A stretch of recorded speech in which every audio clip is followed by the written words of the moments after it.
friend Janie here with my good friend Michael Glassman. Hello. We are back at his house today because it's been a while. 2 years. Oh my gosh. So luckily he agreed that we could do a bit of a garden tour today. A little bit of a garden tour because we've added things, Yeah. always changing. And your garden is gorgeous. It's like you pick the best of the best and you save it for yourself. Right.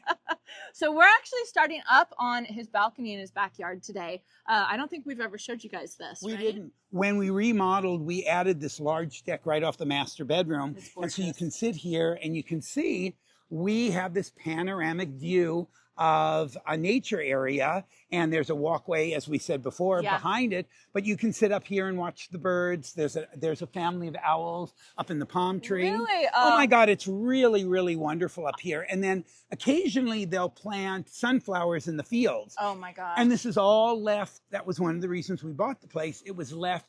It will never be built on. You're so, like, this is Lucky. Yeah. So lucky. I told him his house was priceless because, well, one, you have that amazing fishtail palm downstairs. He's got this huge house plant that's what, 20 feet tall 20 or something feet tall, like that. almost 30. Yeah. I mean, it's just absolutely crazy. His house is priceless. Okay, let me turn the camera around and you can kind of show us around. Okay, sounds good. Okay, one of the things that we can look at is if we look across the way where my neighbors are, you'll notice that I planted the podocarpus and the Laurus nobilis, the bay laurel, to block out my neighbor. And it's one of the things that we talked about in our book, Solving Problems in the Landscape. You can use trees and plants to give you more privacy. Yeah. And the neighbors have a balcony here, and I didn't want to sit up here and look at the neighbors, and they have it. Right. So you can see it's been 2 years how much these trees have filled in. You don't even see the house. I just want to point out that these are the podocarpus trees that Michael always recommends. And Yes. they're stunning. They're so beautiful. And you're right, it completely blocks. They're not even full size. They're not even full size. And Right. then the bay laurel I love, dark green. It's a bay tree. It's what you dry to use for spaghetti sauce. Yeah.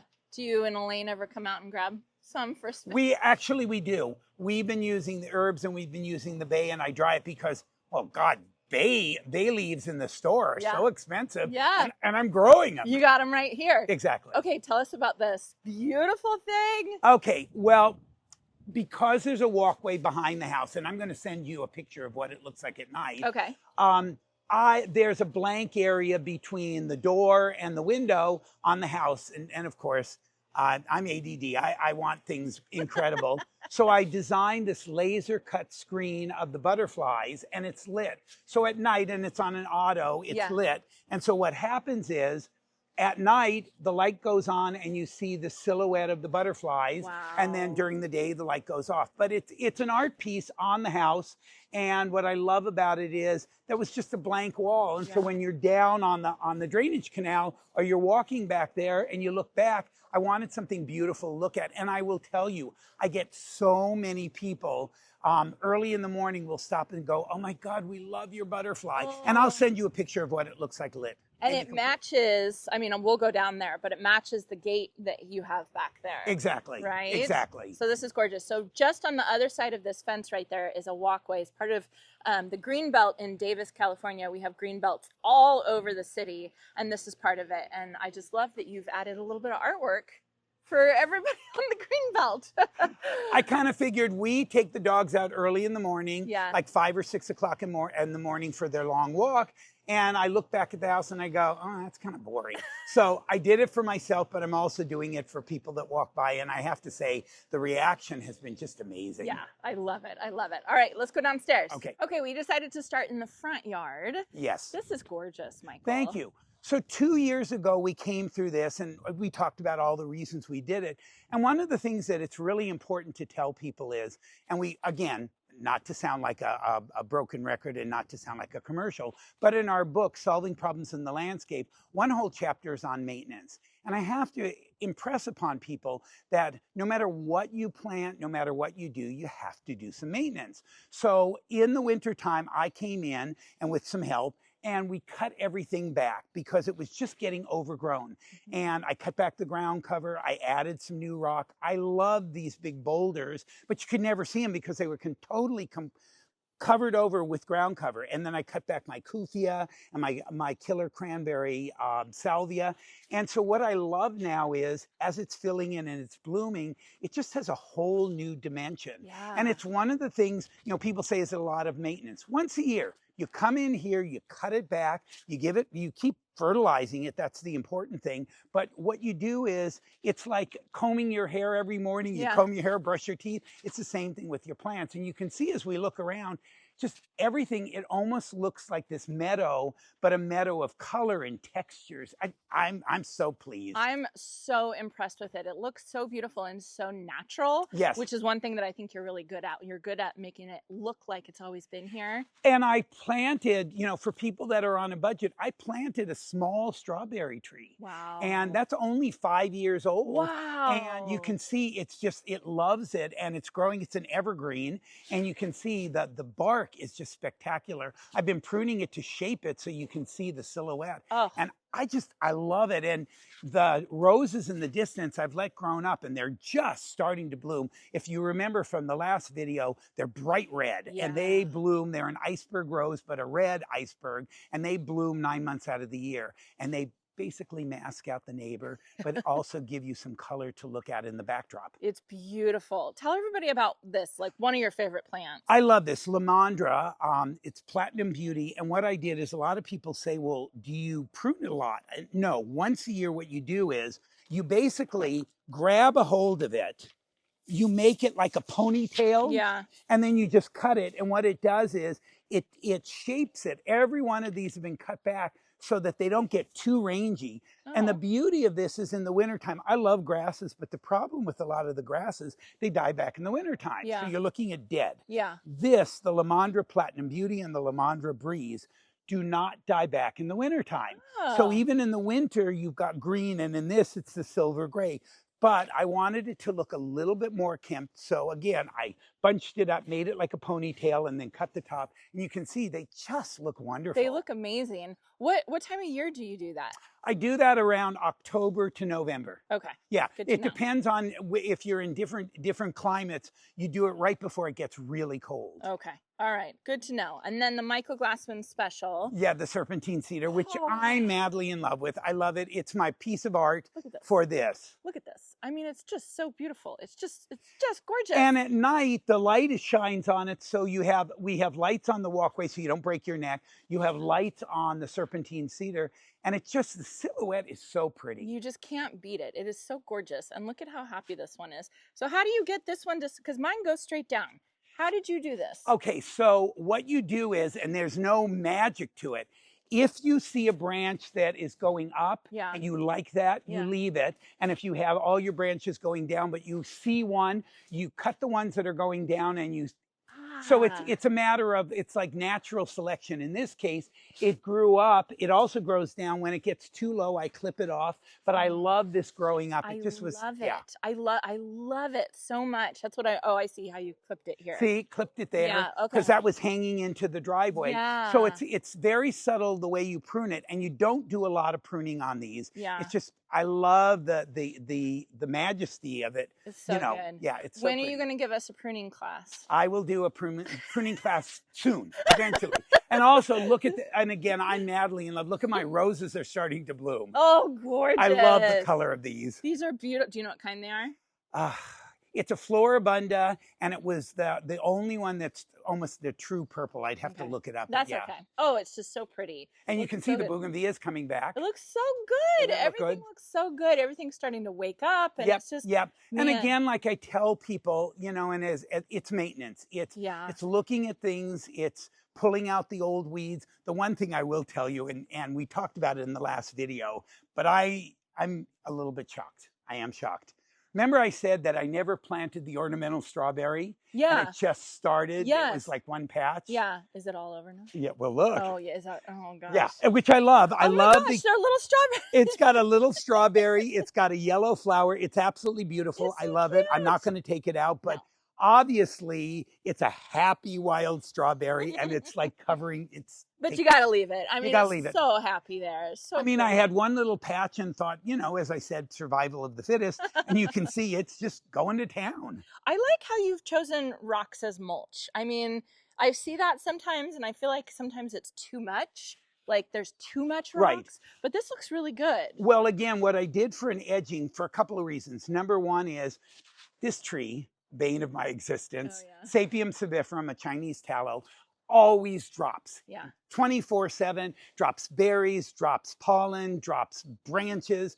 And so trying to clean up a lot of the leaves and all of that in a mulch would be a nightmare, because if you try to blow it, it all won't. But with the rock, it keeps it nice and clean. It also defines the hardscape, but it's easy to clean the leaves out of it. Yeah. And it kind of gives it like this, almost like a dry creek bed feel. Okay, so this is only a rock edging. It's all, yeah, all in here is a mulch. This is just a rock edging to kind of clean things up. This is what you told me to do at my garden. That's exactly what I told you. Now I see it. Yeah. And like, I wait do a minute, things, again, our old, and I know people watch this and go, he already said that. The path of least resistance. Yeah. You do the things that make it easy for yourself. Yeah. Because unless we're retired and we want to spend 24/7 in the garden, we want to be enjoying the garden, not constantly working 24/7 to take care of it. Yeah.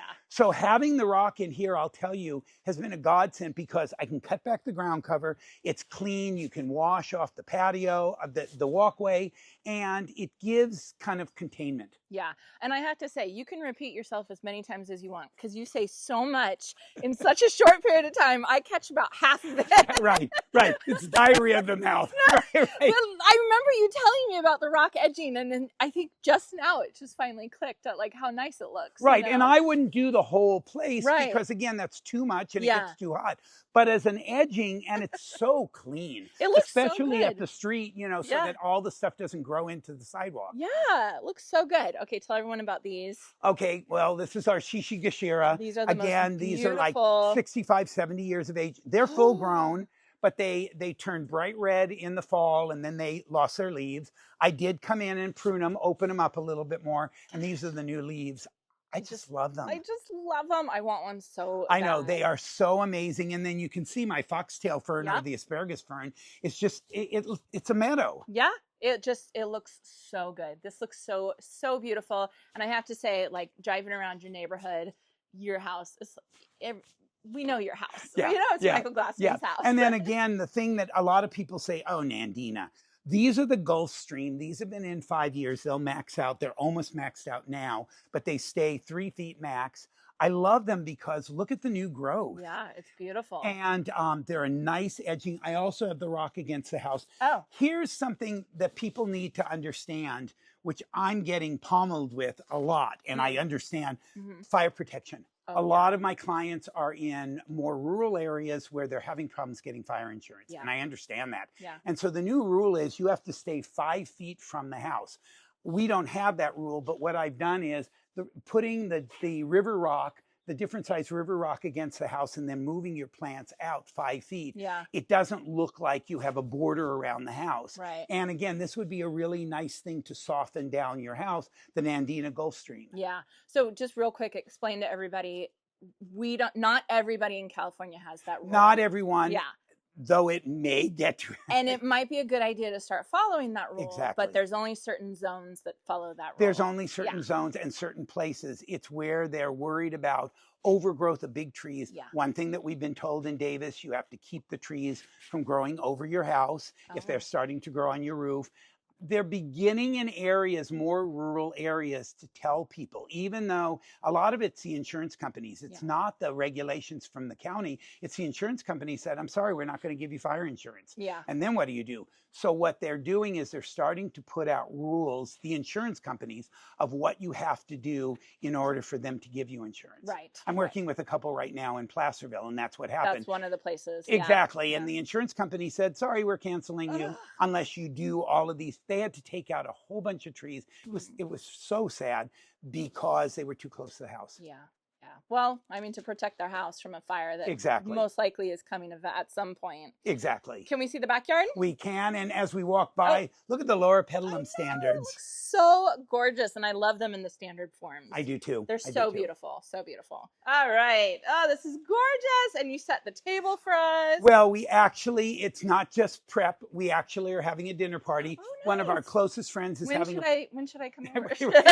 It's her birthday, and we're having a birthday dinner for her out here. Nice. And because the weather's going to be so beautiful this evening, we thought, well, we'll serve it outside. Oh, I love it. I've actually been to one of their dinner parties and sat here, and it's so lovely. It is so lovely at night. All right. Look at this, you guys. Look at how good it is. Now, what are we at? We're at early April. We're early April. Yeah. It's just starting. Well, in the wintertime, we had the evergreens, so it kept it green. I had my art pieces that I loved. I have added something. When we originally filmed, we didn't have the new gate. And this is my butterfly gate that I designed. Gorgeous? So Michael is the one who introduced me to the gentleman that made my screen over by my wood burning hot tub, and it's the same gentleman that did this. Matt Hazeltine. Yes, I love these because again, it's an important feature. We use it every single day. Yeah. It's a metal door, so it doesn't warp, and I love it. It's got a backdrop. Does this glow too? What? Does this one glow? Like this one, it has a light here. Oh. I didn't really want to call attention to it at night. That one, and as I said, you'll put it in the video. That one at night is like heaven. It looks so good. Oh my gosh, it looks so good. As does these. Are these Traveler Weeping? No, this one is the Ruby Falls. Oh, it's so beautiful. So this is a red bud. Absolutely gorgeous. And my topiaries, these are the only topiaries I have. I have pruned them to keep their shape. Yeah. Simple, but a little bit of formality. Yes, they're beautiful. I mean, and look at your atlas. Look at that thing. So I'm having an argument. Oh, and there's a squirrel running across. I have a little bit of an argument with my wife, but we're navigating. She wants me to cut it. She thinks it shouldn't be. Elaine, no. Yeah, and Elaine, I said no, I'm not. And she goes, but it's growing in front of the art piece and it's growing over the pool. And I said, yeah, isn't that dramatic? It's so beautiful, Elaine. I love it. I love it. It is not going anywhere.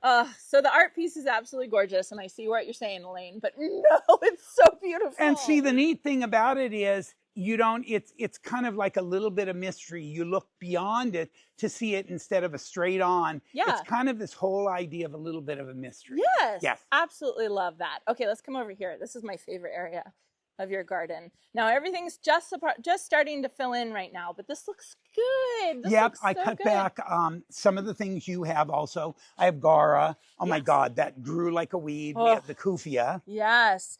You're the one who inspired me to add more Gara to my garden. I love it. This is the hot pink Gara that's beautiful. Vitex with the big, beautiful purple flowers is doing really well. It's starting to leaf out. Oh, it's gorgeous. I pruned my crepe myrtles. Those are red crepe myrtles. Beautiful, beautiful, beautiful. And then what's really cut back, but you can see they're coming, plumbago, the really blue plumbago that picks up the color of the sculpture. Oh, it's just gorgeous. And look at your smoke bush. It's looking good. My goodness. And then you can see here from downstairs, we showed you guys the privacy. Look at how good these trees do for privacy when you're downstairs. It's just gorgeous. It's just beautiful. Just such a good job. Now remind everybody what color your fence is. My fence is a cordovan brown with a little bit of black mixed into it. So it kind of gives it almost a dark sheen, but it's really a dark brown. It's beautiful. It is so pretty. If I was to do any other color, I would definitely do something I love like this because what it does, you can see any plant you put against it pops. And that's what's so neat. Huge difference. And again, like we talked about in the first video, this is one case where you go, but you have a lot of rock here. It's because of the dogs. Brody still can find a little bit of bark and he eats the bark and throws up. So it's the only thing I can do to keep him from, he won't eat the rocks. Which is also why you have turf here. Which is why I have turf here. Yep. The negative space, and again, we've talked about that. When you're designing, You need some negative space. Otherwise, there's so much going on that your eye just can't focus. By having this, which I call the soft hardscape, it's negative space. It's always green, but we can set up tables and chairs on it. The dogs do use it. They lay on it. They go to the bathroom on it. We can clean it up. It's a great way to get extra entertainment area, but to give you negative green space. I love it. I do too. Michael is constantly telling me, no, negative space. Negative space. You did too much, Janie. Because again, it's I love what you do, and I love all the color and everything. In fact, I'm kind of jealous. If I had unlimited amounts of time, I would add more.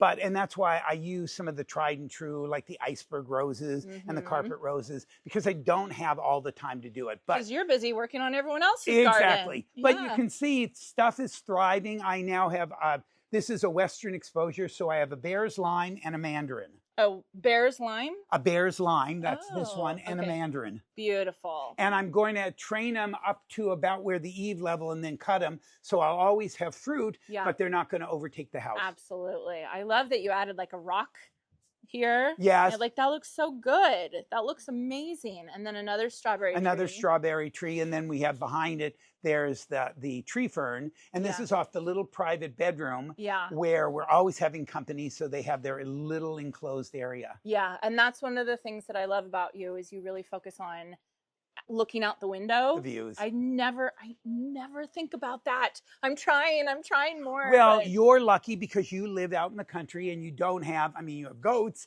but you don't look out a window and see a house. Right.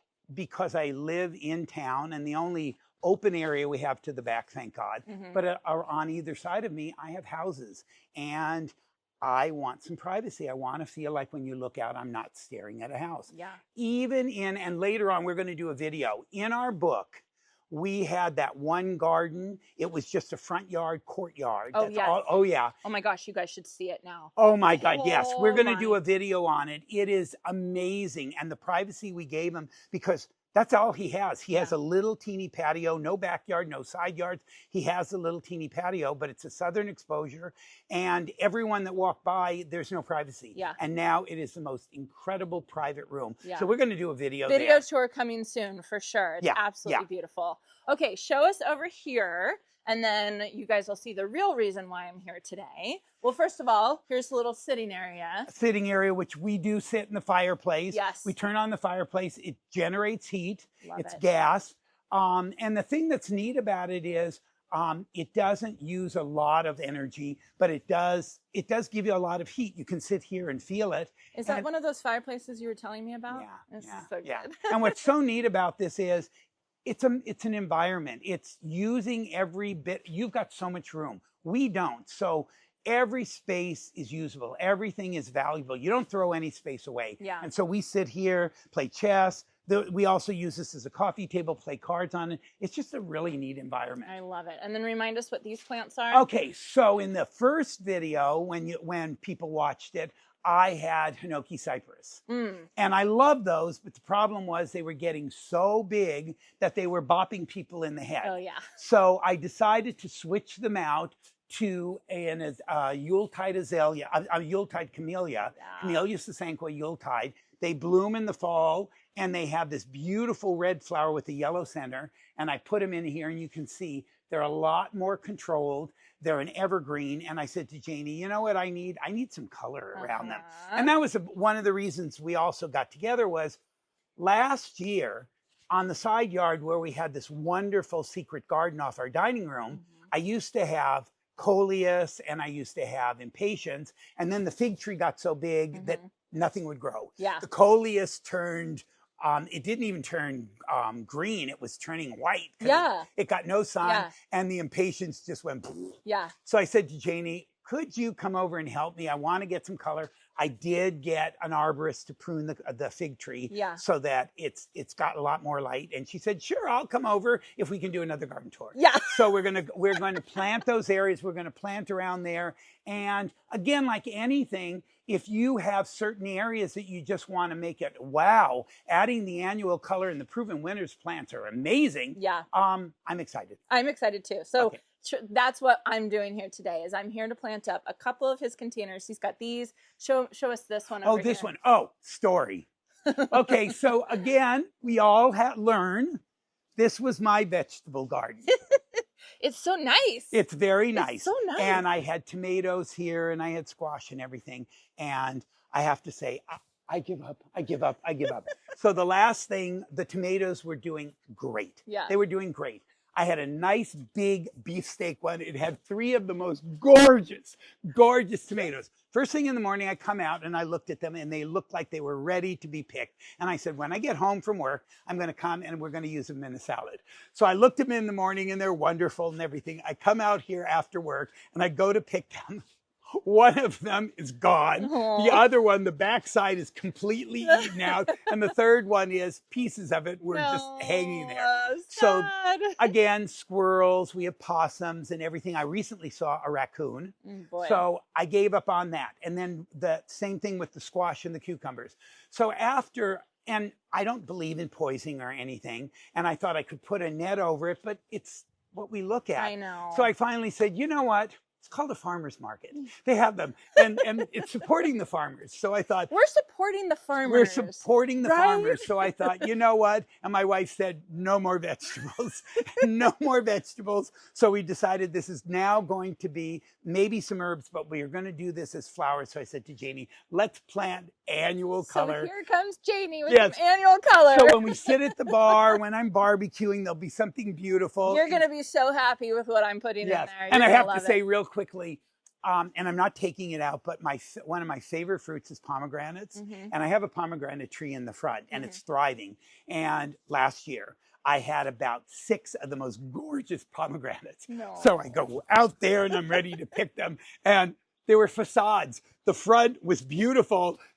Either the birds or the mice had eaten the back out. And so the front looked like this beautiful pomegranate, but the back was hollow. There was nothing in it. There was nothing in there. So out of about 6 of them, I got 1. I'm leaving it. I'm hoping that it'll just keep going. But sometimes we have to live with our 4-legged friends. Sometimes we have to recognize our limitations with edibles. I recognize my limitations with edibles, but it's good to know that you like pomegranates because, oh my gosh, I get so many pomegranates. I eat a pomegranate a day. Oh my gosh. I love them. All right, good to know. I have plenty for you. Show us this little area, and then we'll go show it inside before we get started. Okay, so this is our shade garden. There's the fig tree. Beautiful fig tree, but you're right. You have pruned it significantly. Well, it was growing into the neighbors. This is a funny story. The neighbor is a really nice man, and he happened to come over last year, and he goes, could I talk to you about something? And I said, sure, Keith, what's up? And he goes, well, can we look in the side yard? Now, I love figs. So does Brody. He likes to eat one of the dogs, but we weren't getting any. So I went on his side yard, thousands of figs. So what had happened was the fig tree had grown over onto his side as well as onto our roof. And all the figs were dropping onto his side. And he wanted to be a good neighbor, but he kind of wanted to allude, I keep cleaning it up. It's a joke. So I instantly called the arborist and they came in there, pruned it off his side, pruned it off our roof, pruned it up. And now what's wonderful is you can see, I've got my Japanese maples. They're actually leafing out. And now I've got more light in here. So what we did now when we look through the windows, instead of just seeing greenery, we want to see some color. Which is something I'll show you guys when you see it from the inside. But there's this beautiful soft crest mahonia. This is actually, you inspired me to put mahonia in my garden. But we have a little bit of cyclamen, and that's pretty much it. That's it. Yeah. The rest was, as I said, I've got a wonderful art piece. But I wanted color. I love color in here. And it was too shady. So I said to Jeannie, could you help me get some annuals that would really thrive in here? And she said, sure. If you let me film here again, yes. Yeah, you got to pay your dues, Michael. Yeah, exactly. Okay, so first we're going to show you on the other side of the yard. This is the guest bedroom, right? Yes. And you can see how he's done it where the focus, you can't really see this from outside, but from the inside, it looks beautiful. What's the name of this one? It's a Dixonia antarctica. It's a tree fern. Tree fern. Oh, and you can see all the new growth coming up. It's beautiful. And I've seen you use that in other... I love that. In other projects as well. Gorgeous. Okay, let's show the dining room. Okay, you guys ready? Oh my God, I love this. First of all, look at this fishtail fern. Puts mine to shame. Look at, this is just crazy, Michael. I love it. It's like we're in a jungle. It's the perfect environment for it. And then you can see outside, he does such a good job with the vistas outside the windows, the beautiful sculpture, the mahonia, and we just need to add just a little bit of color right here. The one thing I do love is look at the Japanese maple kind of growing in front of Yes. the big trunks Yes. of the fig. It's just, that's kind of magical. Your Japanese maples are gorgeous. I love them. And they're Really doing beautiful. so well now that they're getting some light. Yeah, good to know. All right. Are you ready? Are you helping me plant? I'm helping you plant. Yes. Okay, let's go. All right, so Michael's upstairs changing into gardening clothes. I wanted to show you guys some of the plants that I brought for his garden. Now, I think it's pretty obvious Michael likes color. He loves the color. All of the artwork he has here, all of his flowers. So I tried to bring some of my brightest plants that I had. That includes Supertunia Mini Vista Yellow, which is funny because Michael's actually not a huge fan of yellow, but I told him he had to put at least a little bit in to make other colors like Supertunia Mini Vista Ultramarine, this beautiful dark purple color. It's going to make it pop. Then I have this one. This is Surefire Rose, or not Rose, that's another one. Surefire Cherry Cordial. And the cool thing about this one is it can be planted in sun or shade. You guys know I talk about this all the time with the Surefire Rose. So I'm going to be planting these underneath his camellias and then also over on his side yard underneath the fig tree. And I think that that'll be beautiful. You can see they're just starting to bloom over there. Then I have some silver to kind of pop a little bit as well. Give it the foliage a little bit different colors. So we've got silver foliage, green foliage, and then this beautiful dark bronzy foliage.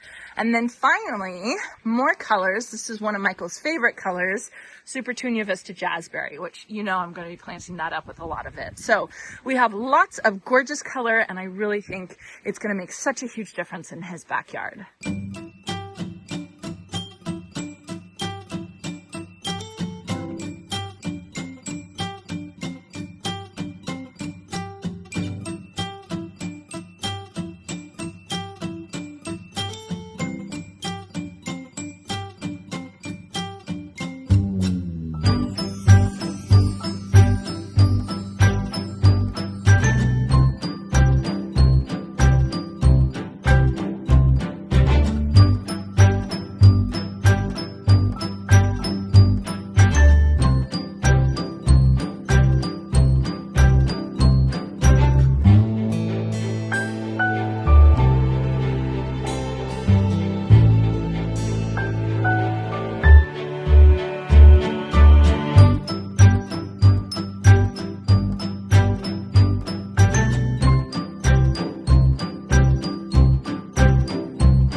This is Michael vacuuming his backyard.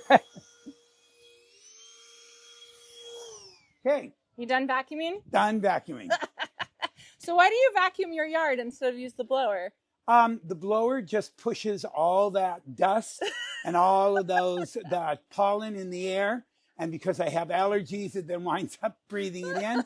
The vacuum cleans it, and I'm anal. What can I tell you? Just a little bit. But I love it. I'm the only one I have multiple shop vacs. I have my little trusty little vac. Yeah. What brand is this? Just in case anyone wants Black to start. and Decker. Black and Decker, just in case anyone wants to vacuum their yard like Michael Glassman. Okay, so let's talk about underneath the camellias. We have the beautiful cherry cordial begonia, and then we also put in some of the Silver Falls dichondra, which I love. Right, so huge. I listen when Michael says he loves something, and then I have to bring it. So those are going to get really big. They're actually, what was growing here last year? Impatiens, and the impatiens got about 2.5 feet tall. So I think the begonias are going to Yeah, get huge. I'm thrilled with that. You're going to love them. Now, my favorite bed is your veggie. We'll forever call this the veggie garden bed. The veggie bed. Right? Oh, I love this. It is no longer a veggie garden bed. It is now a supertunia bed. Yes. And it has all the colors that remind me of Michael Glassman. Yes. Which is the supertunia Vista Jazzberry, the ultramarine right here. And we did have to add some yellow. Sorry, Michael. I like it. I like it. It'll make it. I love the lamb's ear. Aren't they beautiful? Oh my God, it's like silver beauty. This is actually called Angel Wing Senecio. Looks like lamb's ear, but it's not quite. And then the fiber optics grass. Which I absolutely love. Gorgeous. Love. And then coming over here, we underplanted one of his maples. Do you know what this maple is? Yes, this is a red dragon. Oh, it's gorgeous. This one is beautiful. Is an emperor. Oh my gosh, it's gorgeous. And then this is a Siriu, which is one of my most favorite. It's beautiful. It's so pretty and so ferny. I just love it. So we have more of the cherry cordial begonia underneath here. And then, of course, you can see through the window, we have these guys. And they don't look like much now, but they're going to grow up. And they're going to be able to look through their window and see out here. And it's going to be absolutely beautiful. I'm excited. So let me show you how to care for these, okay? Yes, please, please. Because I love cat shirt. Best cat dad ever. Yes, you are the best cat. And the best dog dad. Okay, so these two things, I brought you these to care for them and keep the plants looking really good. We already used this one. It's the slow release one. This one, it is heat activated and it's water activated. So every time we water, you know how much we water our plants, right? Yeah. How often do you run your drip irrigation during the summer? 3 times a week, like Monday, Wednesdays, and Fridays. Okay, good. So then that's going to help with that. And what you can do is you can about halfway through the summer, you can add this, like just sprinkle this around. Perfect. That'll help. But this is going to make the biggest difference. This is water soluble. You're going to dilute it in a watering can, and then you're just going to pour it right over all of the plants. How often? I would do once a week. I will do once a week. Yeah, actually. So if you water 3 times a week, you're supposed to do it every 3rd watering. But we water so much, I always just say once a week. But if you put that on, it's really going to make a huge difference. And see, I have to say, I've always been jealous. Janie's perennials, Janie's annuals are amazing. Thank you. They're colorful and everything. Mine kind of look a little It's fertilizer. Yeah, it's fertilizer. And that's now what I tell people. Fertilize, fertilize. It's like feeding the body. You have to feed it, right? You have to water it and you have to feed it. And then the only other thing I'll tell you is watch out for budworms. Okay. Do you guys get... I think you probably do. We probably do. We got everything else. Because I know your neighbor down the street, I know he had budworms before. So if we get budworms, what do we do? Use Bacillus thuringiensis. Okay. And you dilute that, and you can use a watering can and spray it all over too. And how will I know if I have a budworm? So you can either see them, you'll see like worm poop on them, or if you notice, like this whole thing should be color. You should see no foliage. And if you're only seeing foliage, something's wrong. Something's wrong, right? And you probably have budworms because we have budworms here in Davis. So. And then if you treat it, they'll go away? They'll go away. Okay. Yeah. And then, so I'm, this is my job. So I treat mine pretty consistently throughout the season. They usually go away in the hottest part of the summer, but once it starts cooling down a little bit, they come back. So. Yeah. This is such good, valuable, wonderful information. Good. Yeah, and if you need some BT, I can bring you some. Okay. So just let me know. Okay. And send me pictures, and I'll watch them. But I will keep you guys all updated on his veggie garden. I think it's going to be a huge difference. Elaine is going to be so much happier. Oh, she's going to be so thrilled that we don't get all of our veggies getting eaten. I know. Yeah, before we ever even get one. I feel ya. I love veggies, but man, they're hard. To me, they're harder than flowers. I agree with you, and I love the taste and I love the health benefits, but I'm no longer feeding the 4-leggers. There you go. And you're supporting our local farmers. And I'm supporting our local farmers. Off to the farmer's market. There you go. All right, Michael. Well, thank you so much for giving us another tour of your beautiful garden. Oh, it's my pleasure. I've had fun, and hopefully people got a little out of this and it helped them and they have a wonderful day. I think your garden is really inspiring because I was saying just to Michael, he does a really good job at like structure and really focused on what you're actually looking at in the garden, whereas I just like color and I just throw a whole bunch of color. So it's a perfect mixture. It's a perfect blend. It is. I will put a link to our book. We have Okay. a wonderful book. I'll put that in the description down below. Solving Problems in the Landscape. Yep. And a huge thank you. Thank you, Michael. I hope you all enjoyed this, and I hope you all have a chance to get in your garden today.